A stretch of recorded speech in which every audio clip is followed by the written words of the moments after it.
Hello बच्चों, स्वागत है आपका हैप्टिक स्टडी चैनल पर।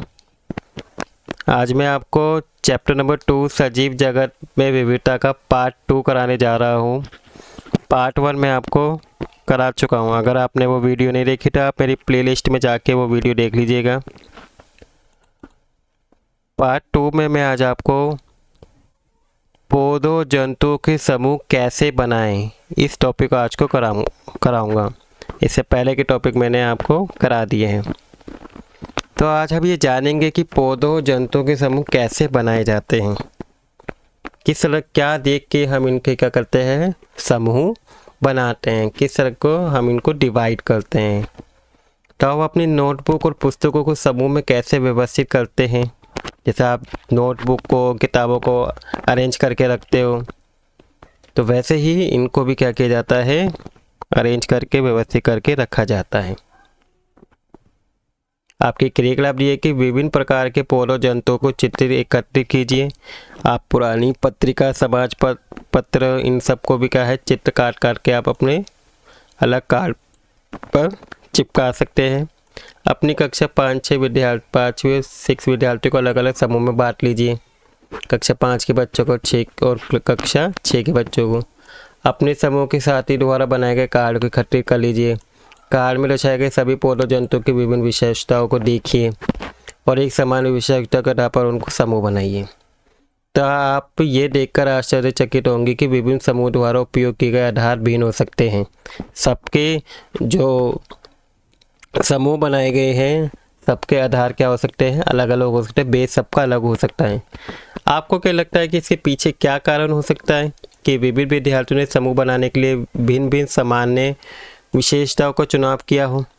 उदाहरण के लिए कुछ विद्यार्थियों ने पौधों की ऊंचाई को समूह बनाने के आधार के रूप में चुना, जबकि हो सकता है कि अन्यों ने पौधों के समूह बनाने के लिए फूलों की उपस्थिति अनुपस्थिति को चुना हो।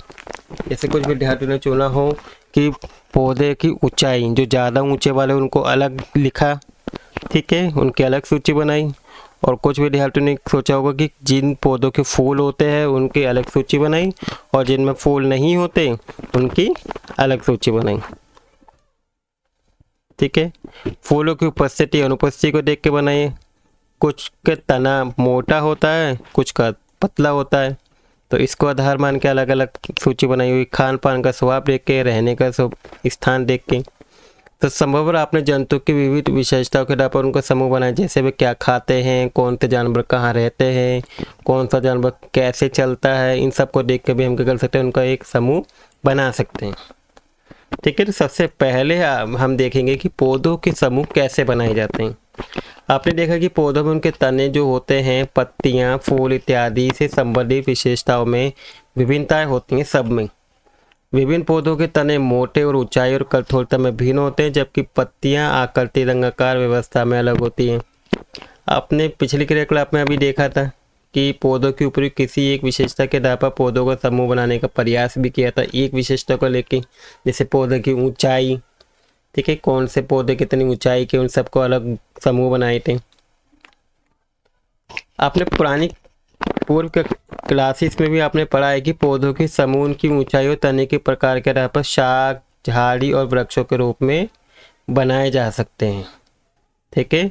तो पौधों के तने के आधार पर हम पौधों का विभाजन 3 तरीके से कर सकते हैं। बच्चों आपको ये याद रखना है, पहला है शाख, दूसरा झाड़ी, तीसरा वृक्ष।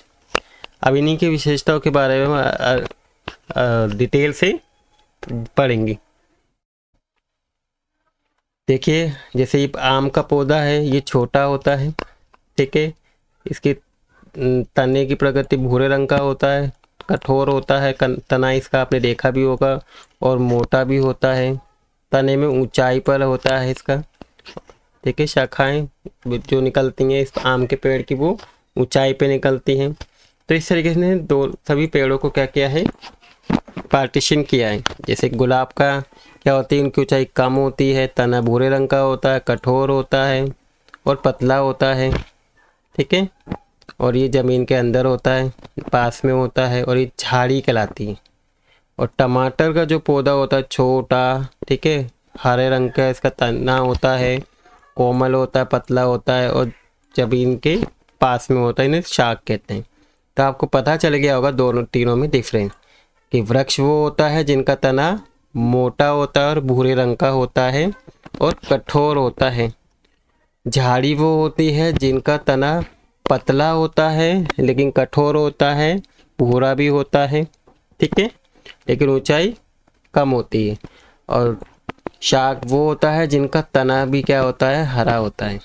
तो आपको शाक झाड़ियों के बीच क्या अंतर दिखाई दिया मैंने आपको बता दिया। तालिका 2.3 में दी गई जानकारी ढाबा हम पौधों के शाक और झाड़ी के रूप में कैसे वर्गीकृत कर सकते हैं। तो कुछ पौधे, अब देखिए यहाँ से डेफिनेशन आएगी। कुछ पौधे बहुत ऊंचे होते हैं और उनके तने मोटे भूरे काष्ठी लकड़ी जैसे होते हैं।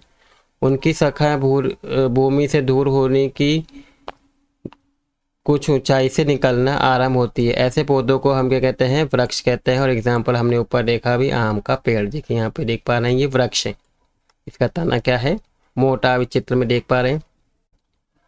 इसके बाद जो ये है, देखिए ये झाड़ी है और ये आपका क्या है, टमाटर का पेड़ क्या है, शाक है। इसका तना क्या है, हरा है।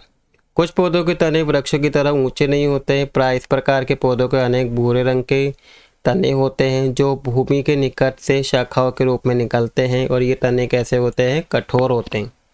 लेकिन वृक्ष के तने जितने मोटे नहीं होते हैं। ऐसे पौधों को हम झाड़ी कहते हैं, ठीक है। तो दूसरा क्या हो जाएगा, झाड़ी। उदाहरण के लिए जैसे गुलाब का पौधा।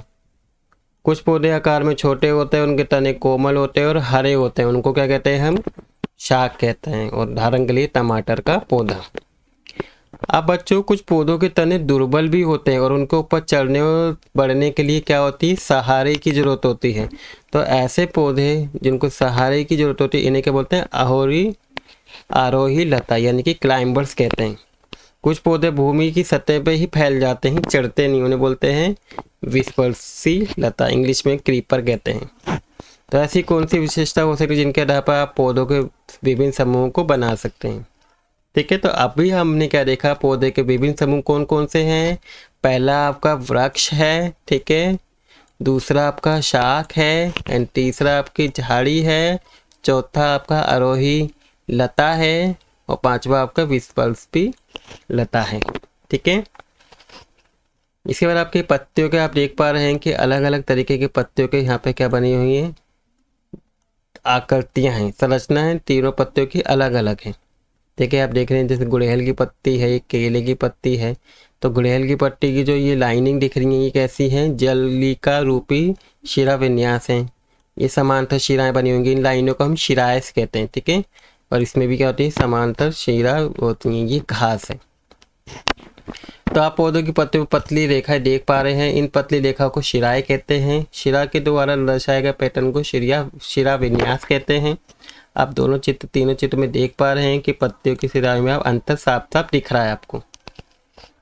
आप कुछ पत्तियों में मोटी मध्य शिरा के दोनों शिराओं का एक जाल जैसा पैटर्न देख पाते हैं, जैसे कि ये रहा जाल जैसा पैटर्न है, जिसे हम जलिका शिरा विन्यास कहते हैं। उदाहरण के लिए किसके पेड़ में होती हैं, गुड़हल की पत्तियां जो होती हैं, इस तरह के शिरा विन्यास को दर्शाती हैं। आप देख सकते हैं कि कुछ पत्तियों में शिरा समांतर भी होती हैं, जैसे यहाँ पे इस वाले पत्तियों में है, ठीक है, जो केले की पत्ती है।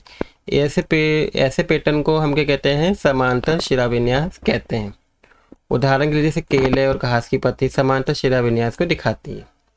क्या आपको लगता है कि पत्तियों में पाए जाने वाले शिरा विन्यास के आधार पर हम पौधों को भी हम समूह बना सकते हैं? तो अवश्य आप बना सकते हैं। जो शिरा के जो डिजाइन होते हैं, पैटर्न होते हैं सब पत्तियों के, उनको अलग अलग करके हम एक पौधों का अलग से समूह बना सकते हैं, उनके शिरा के आधार को लेके। अब देखिए एक यहाँ पे डायग्राम दिया हुआ है। देखिए आप जड़ों के बारे में जानें कि कुछ पौधों की जड़ें ऐसी होती है जिसे हम मूसला जड़ कहते हैं, ठीक है। कुछ पौधों की जड़ें ऐसी होती हैं फैली हुई सी, इनको क्या कहते हैं, हम रेशेदार जड़ कहते हैं, ठीक है। तो ये जड़ों के प्रकार हैं। तो आपके द्वारा इकट्ठे किए गए पौधों की जड़ों में एक समानता की और भिन्नता कई देखी गई हैं, ठीक है। अब हम जड़ों में विभिन्नता देखेंगे। जैसे सरसों के पौधों की जड़ों को ध्यानपूर्वक देखेंगे आप। ये सरसों का पौधा है। इस पौधे की जड़ों में एक मुख्य जड़ और जिसमें छोटी छोटी जड़ें निकल रही हैं, आपको देख पा रहे हैं, ये देखिए। ऐसी जड़ों को हम मूसला जड़ कहते हैं।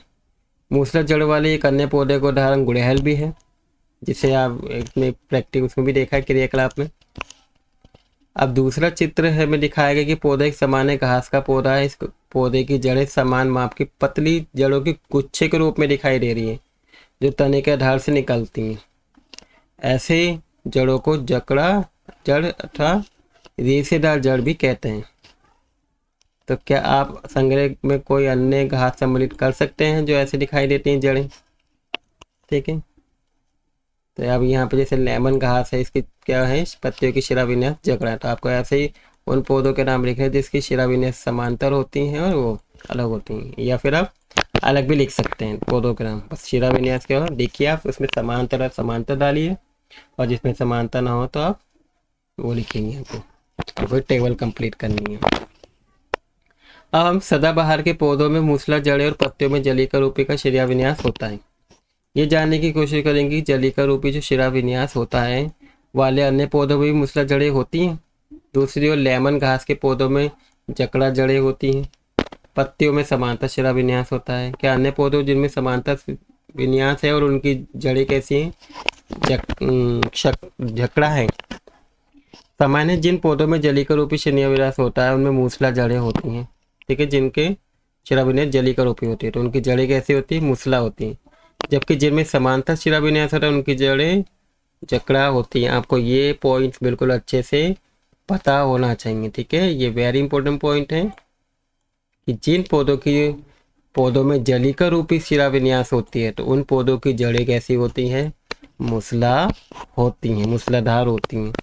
जबकि जिन पौधों की जो पत्तियों के शिराविन्यास समांतर होती है तो उनकी जड़ें कैसी होती है? जकड़ा होती है। चने का पौधा मूसला जड़ है और पत्तियों में जलीका रूपी है, इसका उदाहरण है। गेहूं का पौधा जकड़ा है और पत्तियों में समांतर शिरा बना, ये इसका उदाहरण है। ठीक है, आपको ये चीज़ जरूर पता हो। इसके बाद किसी पौधे के बीज के आकार पे आधार पे हम देखेंगे कि कुछ पौधों के क्या होते हैं, बीज अलग होते हैं। जैसे ये दुई बीज पत्री बीज है और ये एक बीज पत्री बीज है। तो आप देखेंगे दोनों के चने के बीज अपने बीज आवरण के अंदर दो भागों में बटे हुए हैं। प्रत्येक भाग को हम बीजपत्र या कोटिलीडन कहा कहते हैं इंग्लिश में। जिन पौधों के बीज में दो बीजपत्र होते हैं उन्हें द्विबीजपत्री कहते हैं। मक्का के बीज में एक पतला बीजपत्र होता है, ऐसे बीज वाले पौधों को एक बीजपत्र कहते हैं। आप पौधों में पत्ती के शिराविन्यास, जड़ों के प्रकार और बीज में बीजपत्री संख्या में परस्पर क्या संबंध देखते हैं? तो द्विबीजपत्री पौधों में जलीका रूपी शिराविन्यास और मूसला जड़ तंत्र होती है, जबकि एक बीजपत्री में समांतर शिराविन्यास और जकड़ा जड़ तंत्र होती है। ठीक है, तो इस तरीके से क्या है, पौधों को क्या किया गया है? समूह में बांटा गया है। तो आई होप आपको पौधों में किस समूह में बांटा गया है ये टॉपिक अच्छे से समझ में आ गया होगा। इसके आगे का जो टॉपिक है जंतुओं को समूह में कैसे बांटा गया है, इसको मैं अपने आने वाली वीडियो में नेक्स्ट वीडियो में कराऊंगा पार्ट 3 में। आई होप आपको आज की वीडियो अच्छी लगी होगी और जो मैंने आज आपको टॉपिक पढ़ाए हैं वो आपको समझ में आए होंगे। अगर आपको किसी भी टॉपिक में कोई डाउट हो तो आप मुझसे डायरेक्टली कमेंट सेक्शन में भी पूछ सकते हैं। आई होप आपको वीडियो अच्छी लगी होगी। अगर आपको वीडियो अच्छी लगी तो प्लीज़ वीडियो को लाइक कर दीजिएगा और अगर आप इस चैनल पर नए हैं तो प्लीज़ चैनल को सब्सक्राइब कर लीजिएगा। Thank you for watching video.